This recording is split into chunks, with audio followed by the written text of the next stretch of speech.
الحمد لله،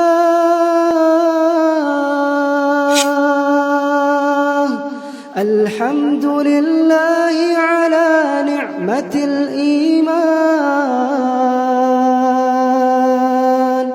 الحمد لله على نعمة الإسلام،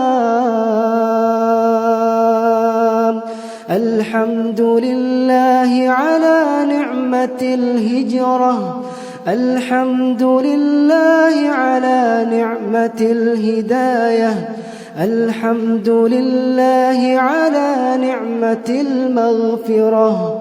اللهم اجعلنا لك ذكارين، لك شكارين.